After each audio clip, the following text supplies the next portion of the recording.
नमस्कार, मैं हूं आपके साथ मोनिका गुप्ता और आप देख रहे हैं अपना उत्तर प्रदेश बुलेटिन की शुरुआत करेंगे खास खबरों के साथ। सीएम योगी आदित्यनाथ ने मेरठ दौरे को लेकर ट्वीट किया। सीएम योगी ने लिखा कि क्रांति की पावन धरा जनपद मेरठ में अमर जवान ज्योति पर मां भारती के वीर सपूतों को नमन करेंगे। इसके अलावा कई कार्यक्रमों में शिरकत करेंगे और कई विकास कार्यों का भी लोकार्पण करूंगा। सीएम योगी का ट्वीट मेरठ दौरे को लेकर किया गया ट्वीट है। तो सीएम योगी आदित्यनाथ ने ट्वीट किया। उन्होंने बताया कि मेरठ में उनके क्या कुछ महत्वपूर्ण कार्यक्रम रहेंगे, क्या रहेगा उनका शेड्यूल।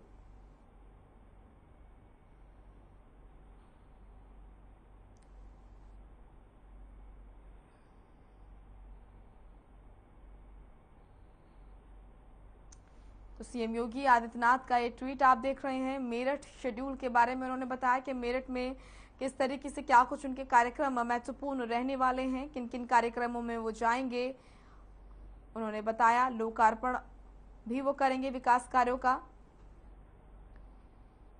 साथ ही उन्होंने कहा कि क्रांति की पावन धरा मेरठ में वीर सपूतों को नमन और इसी के साथ कई महत्वपूर्ण कार्यक्रम उन्होंने बताया अपना पूरा शेड्यूल। चलिए अब अगली खबर का रुख करेंगे। लोक भवन में योगी सरकार की कैबिनेट बैठक हुई, जिसमें 1 साल के कार्यकाल को लक्ष्य बनाकर कार्य योजना तैयार करने पर हरी झंडी मिली है। इसके अलावा बैठक में विधानसभा का सत्र बुलाए जाने के साथ ही कई प्रस्ताव रखे गए, जिनमें से कई अहम प्रस्तावों पर मोहर भी लगी। आपको बता दें कि योगी आदित्यनाथ सरकार के दूसरे कार्यकाल में मिशन 2024 को लक्ष्य पर रखा गया है। योगी आदित्यनाथ सरकार बीजेपी के संकल्प पत्र को जल्द पूरा करने के प्रयास में लगी है।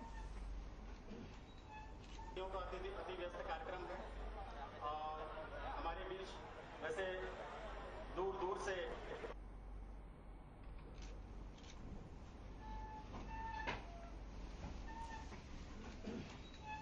का अति व्यस्त कार्यक्रम है और हमारे बीच वैसे दूर दूर से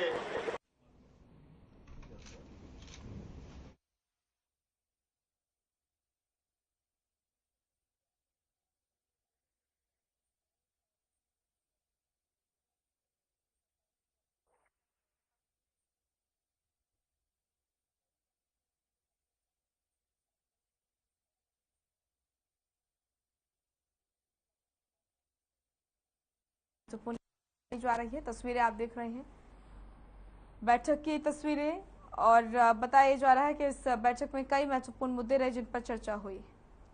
सैफुद्दीन हमारे सहयोगी जुड़ चुके हैं ज्यादा जानकारी के साथ। सैफुद्दीन, योगी कैबिनेट की ये बैठक हुई, क्या महत्वपूर्ण मुद्दे रहे इस बैठक में, किन मुद्दों पर चर्चा हुई? उनका हम आपको ये बता दें, कैबिनेट की बैठक जो है आज बुलाई गई है। बुलाने के बाद जो है ऐसे लोगों को जो है शामिल किया गया है जो सरकार की नीतियों को आगे बढ़ाएं और अच्छी नीतियां लेकर के जनता के तक के पहुंचे। फिलहाल अभी एक सेशन के जो है लोगों को भी बुलाया गया था और वकीलों को भी बुलाया गया था। बड़े अच्छे लोगों को वहां पर कैबिनेट में दाखिल किया है। फिलहाल उन्होंने ये कहा है कि जनता तक के कोई ऐसी बात पहुंचाई जाए कि जनता की हित तक की बात हुई, जनता की हित की बात होगी, जनता यदि हमें करीब होगी।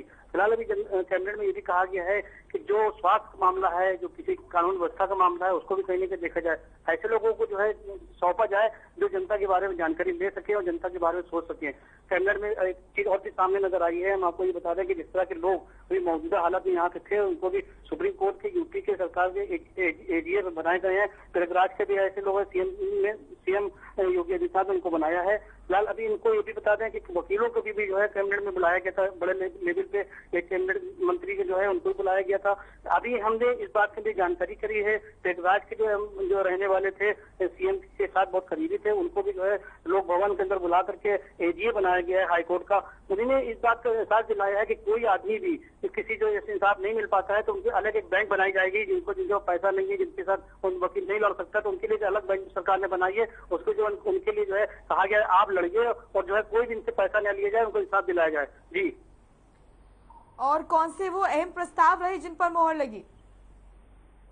प्रस्ताव बहुत सामने आए हैं और ये भी कहा गया है कि जिस तरह से लोगों को जो है इंसाफ नहीं मिल पाता है, इंसाफ के लिए जो है सारे नेताओं को सामने आना चाहिए।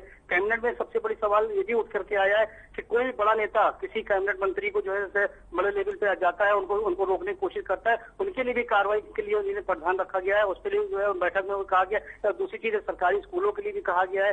और सबसे बड़ी अहम बात यह है कि जो शराब के ठेके हैं, जो बहुत जो है अभी तक के यहाँ पे बंद खुले चल रहे थे, 10 बजे तक के खुले रहते थे, कैबिनेट में ये सबसे बड़ी सवाल ये उठाया गया है कि इसको कैसे देखा जाए। 9 बजे तक के जो है कैबिनेट में बैठक में ये कहा कि 9 बजे तक के जो है इनको जो है खोला जाए और बाकी जो है ऐसे लोगों को जो है कहीं ना कहीं चिन्हित किया जाए कि जो लोग दुकान खोलते हैं, जो ब्लैक से बेचते हैं, उनके पे भी कार्रवाई की जाए। फिलहाल एक चीज ये भी सामने नजर आई है कि जो वकीलों का जो दायरा था वो कहीं ना कहीं बढ़ा दिया गया है। सरकार ने नीतियां जो है कैबिनेट में ये भी सामने ला है कि ऐसे लोगों को सामने लाना चाहिए जिस तरह के ऐसे लोग जो है सामने रहें और जो जनता के साथ जुड़े रहें। और जनता से जुड़ी जो है सरकार ने नीतियों को जो है को लेकर के बैठक की थी। जी शुक्रिया आपका सैफुद्दीन तमाम महत्वपूर्ण जानकारी के लिए।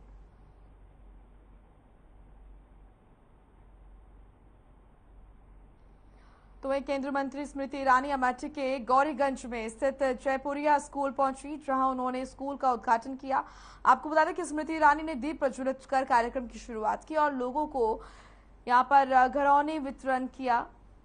वहीं इसके अलावा स्मृति ईरानी ने स्वनिधि योजना के लाभार्थियों से चर्चा भी की। ये तस्वीरें उस दौरान की जब स्मृति ईरानी ने स्कूल का उद्घाटन किया। इसी के साथ लोगों से उन्होंने बातचीत की। स्कूल का उद्घाटन करते हुए केंद्रीय मंत्री स्मृति ईरानी स्वनिधि योजना के लाभार्थियों से भी उन्होंने चर्चा की। किस तरीके से जो तमाम योजनाएं चलाई जा रही हैं उनका लाभ लोगों तक मिल पा रहा है या नहीं।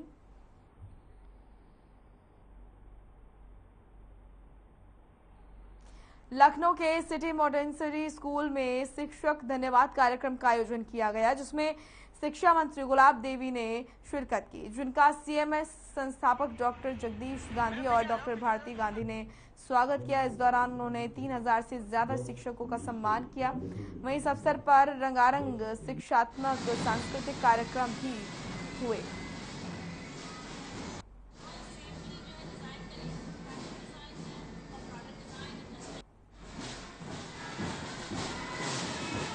शिक्षकों का सम्मान हमेशा होता रहा है, हमेशा होता रहेगा। और सीएमएस इस प्रकार का एक खजाना है उत्तर प्रदेश में, जो अन्य प्रदेशों में भी कमी मिलेगा। इतनी प्रगतिशील, इतना नैतिक, इतना अनुशासन, इतना कर्तव्यनिष्ठ जो बच्चों को शिक्षा दी जाती है और होनहार विद्यार्थी बनाया जाता है, एक आदर्श नागरिक बनाया जाता है। तो पिछले वर्ष से जो उपलब्धियां इन्होंने की है वो अद्भुत है, आश्चर्यजनक है और उनका सबका विवरण हमने चाहता है। ये क्या क्या उपलब्धियां एक वर्ष में की है, हमारे बच्चों ने तो टीचर्स ने मेहनत करके पढ़ाया है, तो उसकी सारी उपलब्धियां इनमें मौजूद है। ये आप ले लीजिए। मथुरा में इन दिनों श्री कृष्ण जन्मभूमि मंदिर से सटी शाही मस्जिद को हटाने का मामला कोर्ट में है। इस मामले में आज सुनवाई होनी थी, लेकिन एक वकील के निधन के कारण सुनवाई को स्थगित कर दिया गया है। आपको बता दें कि यहाँ के श्री कृष्ण जन्मस्थल परिसर से शाही मस्जिद ईदगाह को हटाकर पूरी जमीन श्री कृष्ण जन्मभूमि ट्रस्ट को सौंपने की मांग की गई है। दोनों याचिका दायर करने वाले अधिवक्ता महेंद्र प्रताप सिंह ने जानकारी दी है कि केशव देव मंदिर से संबंधित जो भी साक्ष्य हैं वो मिटाए जा रहे हैं।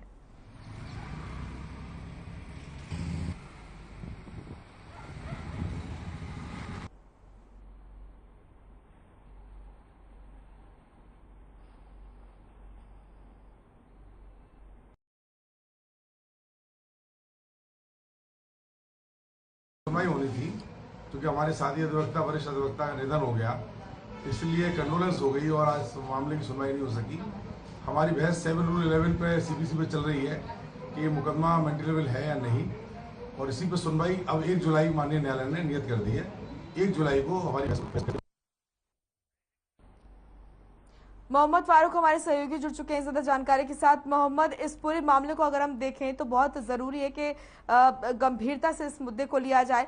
फिलहाल क्या कुछ इस पूरे मामले में अपडेट मिल रहा है? जी मोनिका, मैं आपको बता दूं, ये मामला जो है श्री कृष्ण जन्मस्थान और शाही मस्जिद ईदगाह का है और मथुरा में बहुत जोरों का छाया हुआ है ये।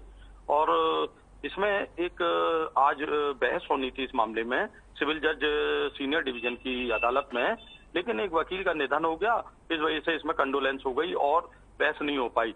दूसरा एक मामला और जिला अदालत में, जिला न्यायालय में चल रहा है और जिला जज राजीव भारती जो हैं उन्होंने दोनों पक्ष की बहस सुनकर इस मामले को जो है सुरक्षित रख लिया है और 19 मई को इसका फैसला आना जो है अभी बाकी है इसमें। और मैंने जो शाही मस्जिद ईदगाह के पक्षकार हैं उनसे भी बात करी, तनवीर अहमद जी से, तो उन्होंने बताया कि ये मामला जो है न्यायालय में विचाराधीन है, आज उसमें बहस होनी थी। ये बहस जो है, ये मुकदमा जो बाद है ये सुनवाई योग्य है या नहीं है, ये आज उसका निर्णय आना था। लेकिन एक वकील का निधन होने से और ये आज कंडोलेंस हो गई और ये बहुत ही महत्वपूर्ण मुद्दा है। इसमें सुप्रीम कोर्ट की वकील रजना अग्निहोत्री जो है वो भी वादी हैं और उन्होंने भी इस मामले में जो है बात दायर कर रखा है, जिसकी का फैसला 19 मई को आने वाला है।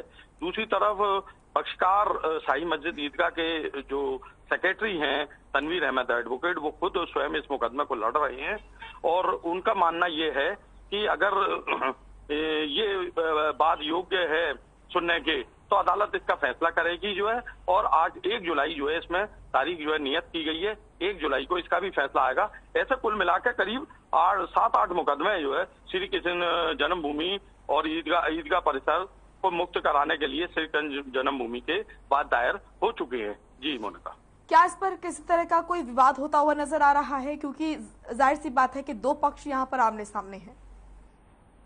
जी बिल्कुल, जो है ये एक तरीके का मसला जो है बहुत संवेदनशील मसला है जी, इसीलिए बहुत जरूरी है कि इसको गंभीरता से लिया जाए। क्या उसी तरीके की चीजें देखी जा रही है इस पूरे मामले को लेकर?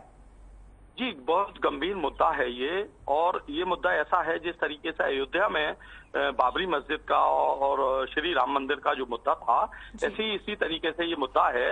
लेकिन ऐसी अभी कोई फिलहाल स्थिति सामने नजर नहीं आ रही है कि कोई मुद्दा ये बहुत ही ज्यादा गंभीर बन जाए। लेकिन हाँ, अदालत में दोनों पक्ष जो है आमने सामने हैं और अदालत अब क्या फैसला करती है, क्योंकि अभी तो ये जिला अदालत में चल रहा है मथुरा की, और आगे जो है कहाँ तक ये मुद्दा जाता है और क्या जिला न्यायालय मथुरा का जो है फैसला देता है, ये आने वाला वक्त बताएगा। फिलहाल क्या संभावना इस पूरे मामले में नजर आ रही है, क्या भविष्य इस पूरे मामले का नजर आ रहा है? जी देखिए, ये तो सब निर्णय जो है अदालत के ऊपर है और अदालत इस पर क्या अपना फैसला देती है, मथुरा से क्या फैसला आता है। 19 मई को एक रंजना अग्निहोत्री की जो याचिका दायर है उस पर जो है एक फैसला आना है 19 मई को, जो सुरक्षित है जिला जज की अदालत में, उस पर वो फैसला आएगा। उसके बाद में 1 जुलाई को इसका फैसला आएगा।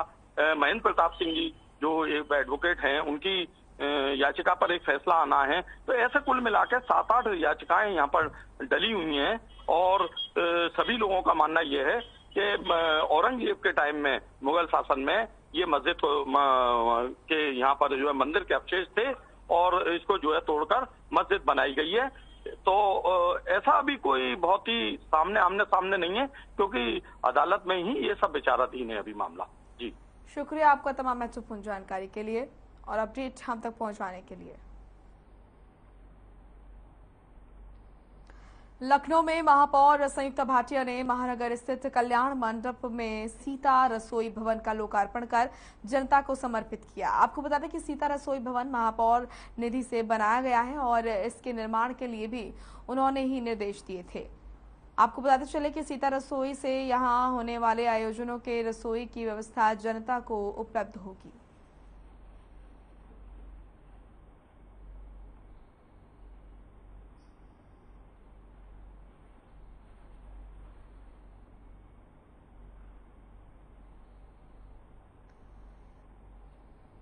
चलिए अब खबर लखनऊ से है, जहां पर ठाकुरगंज पुलिस को कामयाबी मिली है। आपको बता दें कि बालागंज चौकी प्रभारी अनिल सिंह तोमर पुलिस टीम के साथ गश्त पर थे, तभी उनकी रोते हुए बच्चे पर नजर पड़ी, जिसके बाद 5 घंटे की मशक्कत कर पुलिस टीम ने बच्चे के परिजनों का पता लगाया। पुलिस ने सोशल मीडिया और इलाके में अनाउंसमेंट के जरिए बच्चे के परिजनों के बारे में जानकारी इकट्ठा की। 5 साल की लापता बच्ची को उसके परिवार से मिलवाया। आपको बता दें कि बच्चे के पिता मजदूरी का काम करते हैं। खास बात ये रही कि बच्चे के गंदे और फटे कपड़ों को देखकर चौकी प्रभारी अनिल सिंह तोमर ने बच्चे को नए कपड़े और नए जूते खरीद कर पहनाए। अपने बच्चे को वापस पाकर परिजनों ने कमिश्नरेट पुलिस के कार्य की सराहना करते हुए धन्यवाद किया।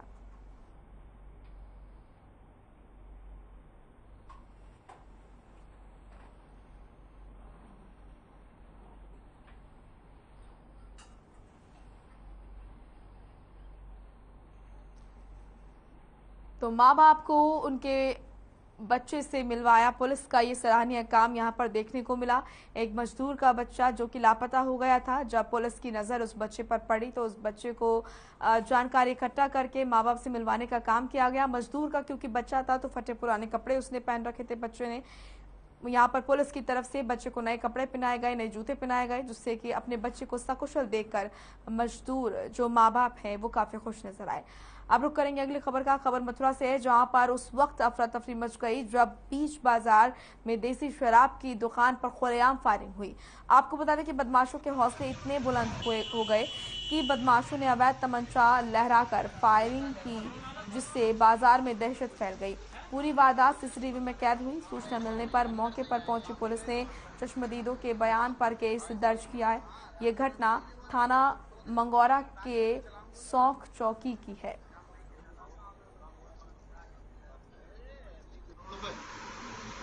दो एक बंदा आया, कट्टा लहरा के वो अपने चले गए। यहाँ ये बता रहे हैं फायरिंग भी हुई है। फायरिंग की है। हाँ। फिर आपने क्या वो देखा और क्या? मैंने देखा, एक बार फायरिंग की है, दोबारा हमारे तक तमंचा किया, मैंने शटर डाल दिया, मैं अंदर था। अयोध्या मार्ग चौड़ीकरण को लेकर अधिकारियों और दुकानदारों के बीच में समन्वय बैठक हुई। बैठक के बीच विद्युत आपूर्ति बाधित हुई। इस बैठक के दौरान लगभग 20 मिनट तक बिजली कटी रही। इस समन्वय बैठक में जिलाधिकारी, विधायक समेत बड़ी संख्या में गणमान्य लोग भी मौजूद रहे। आपको बता दें कि मार्ग चौड़ीकरण को लेकर बीते दिनों अयोध्या दौरे पर आए मुख्यमंत्री ने मार्ग चौड़ीकरण की बाधाओं को समाप्त करने के निर्देश दिए थे।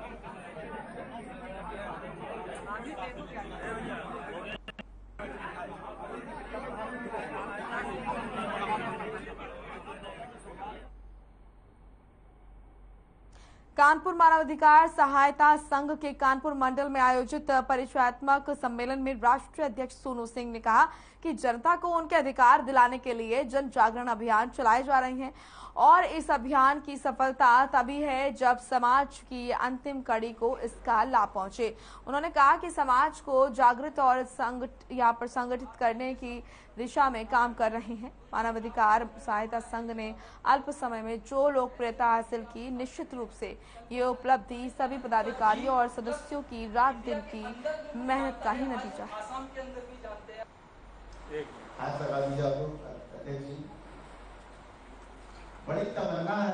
मानव अधिकार को लेकर एक कार्यक्रम रखा गया है निजी होटल में और यहाँ पर पूरी कानपुर की टीम यहाँ पर मौजूद है और मानव अधिकार के कई आला अधिकारी यहाँ पर हैं और साथ में महाराष्ट्र से आए हुए साथ में जो महाराष्ट्र से पूरी टीम तैयार हो रही है वो जुड़ी है। आइए आप सर अपना पूरा परिचय दे दें और आज कानपुर आने का मुख्य उद्देश्य क्या है इसकी जानकारी। मेरा नाम कल्पेश व्यास है और मैं मुंबई से आया हूँ और मानवाधिकार सहायता संघ का कानपुर में आज एक सम्मेलन का कार्यक्रम था। उस कार्यक्रम में जुड़ने के लिए मैं मुंबई से आया हूँ।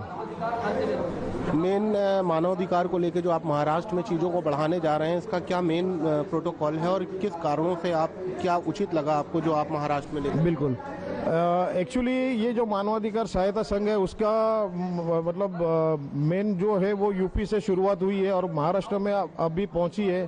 तो ये मानव के जो अधिकार का हनन हो रहा है उस मतलब उसके बारे में जागरूक करके लोगों को उनके अधिकार और उनके जो मतलब क्या उनके जो भी प्रॉब्लम्स है वो सॉल्व करने के लिए ये संघ काम करता है। कहीं ना कहीं आप प्रेरित हुए होंगे उत्तर प्रदेश में मानवाधिकार के कार्य को देखकर, उसको देखते हुए आप महाराष्ट्र में इस चीज़ों को आगे बढ़ा रहे हैं। तो क्या लगता है कि ये इस तरह धीमे धीमे करके पूरे भारत में इसका जो प्रोटोकॉल लागू होगा एक समय पे, उससे कितनी मजबूती लोगों को मिलेगी? बिल्कुल, ये डॉक्टर सोनू सिंह जी अध्यक्ष हैं, उन्होंने मतलब बहुत उनकी उम्दा सोच रखी है और उसी सोच के माध्यम से आज लोग इतने जुड़े हुए क्योंकि आज लोगों को मतलब कैसा ज़रूरत है, उनके तक पहुंचने वाले लोगों की सुनवाइयाँ नहीं हो रही है, तो वो सुनवाइयाँ यहाँ पर आने के बाद वो सारी चीज़ें हो रही है।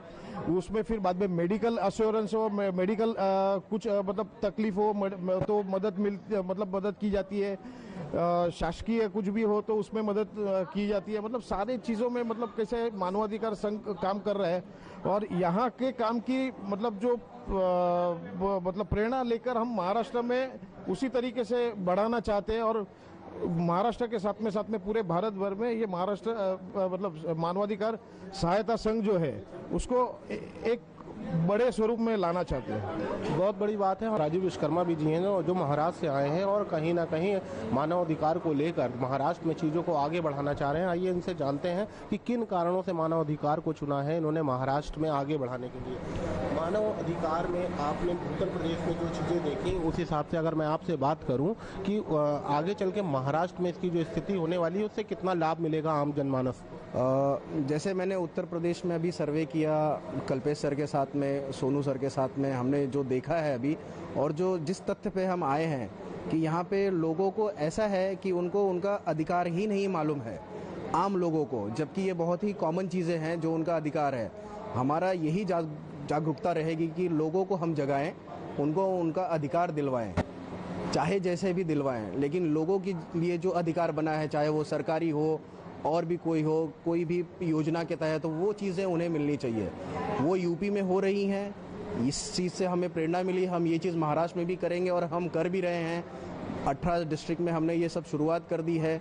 जैसे हमारे कल्पेश सर ने बोला कि हमें एम्बुलेंस वगैरह सर्विस स्टार्ट करने वाले हैं। ये सारी चीज़ें ओवरऑल पूरा सब चीज़ है कि हमें सिर्फ और सिर्फ इंसानियत की भलाई करनी है, इंसानियत को आगे ले जाना है और जितने भी पिछड़े हुए वर्ग हैं, पिछड़े हुए लोग हैं, उन सबको उनकी पूरी सहायता मिले, हमारी पूरी सहायता मिले और वो आगे बढ़े, खुशहाल रहें।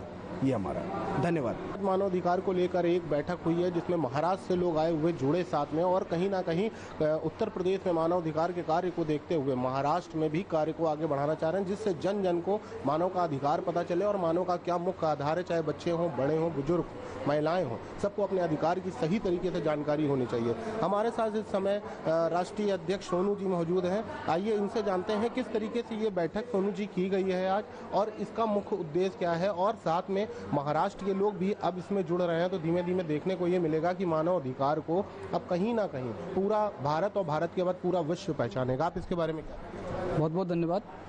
मानवाधिकार सहायता संघ एक गैर राजनीतिक संगठन है जो भारत के विभिन्न राज्यों में बहुत अच्छी तरह से सक्रियता के साथ कार्य करता है और निःशुल्क निस्वार्थ भावना से जो मानव के अधिकार होते हैं उनका जो हनन होता है उसके प्रति बिल्कुल सजग होकर और निस्वार्थ भावना से जो पीड़ित हित के लिए हम लोग आगे आते हैं। महाराष्ट्र के अंदर हमारा बहुत अच्छा संगठन है, बहुत अच्छे पदाधिकारी हैं।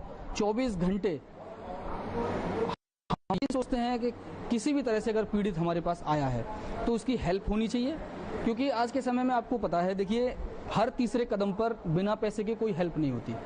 कोई अगर कहीं भी चले जाइए आप, शासन प्रशासन के अंदर कहीं पर भी जाइए, आपको बिना पैसे की कोई हेल्प नहीं होती, सभी को लालच से हेल्प करते हैं। तो ये मानवाधिकार संगठन का एक उद्देश्य है कि जो भी पीड़ित अगर हमारे पास आता है तो बिना किसी लोभ लालच के, बिना किसी स्वार्थ के हम निस्वार्थ भावना से उनकी मदद करते हैं। अगर माना जाए कि अभी उत्तर प्रदेश में मानवाधिकार का जो कार्य चलता आया है, इससे शासन प्रशासन का अभी तक कितना सहयोग मिला है? अभी शासन प्रशासन का हमको कोई सहयोग नहीं मिलता है।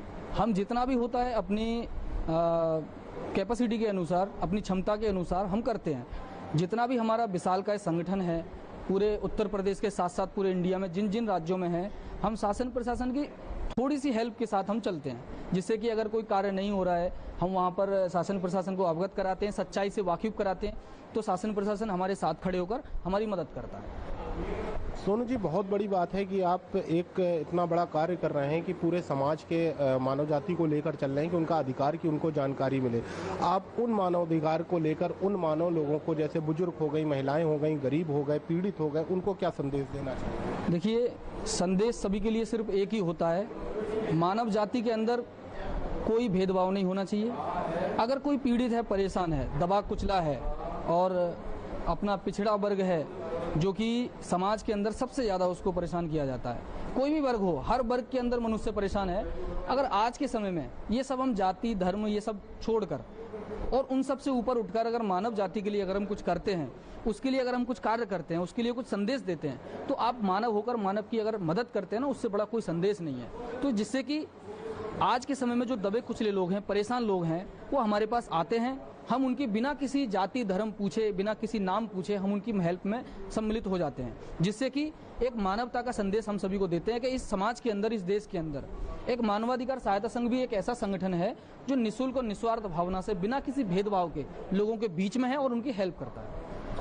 ये थे हमारे साथ सोनू सिंह जी, जो राष्ट्रीय अध्यक्ष हैं मानवाधिकार के, और इनका साफ तौर पे कहना है कि एक जिस तरीके से हम समाज में कार्य कर रहे हैं, उन समाज में सभी लोगों को निस्वार्थ सेवा हम कर रहे हैं और आगे इसी तरह पूरे भारत में इस तरह का कार्य चलता रहेगा और सभी लोगों की मदद की जाएगी। कैमरामैन साकेत के साथ आनंद सिंह, हर खबर। चलिए फिलहाल अपना उत्तर प्रदेश में इतना ही। आप देखते रहिए हर खबर। नमस्कार।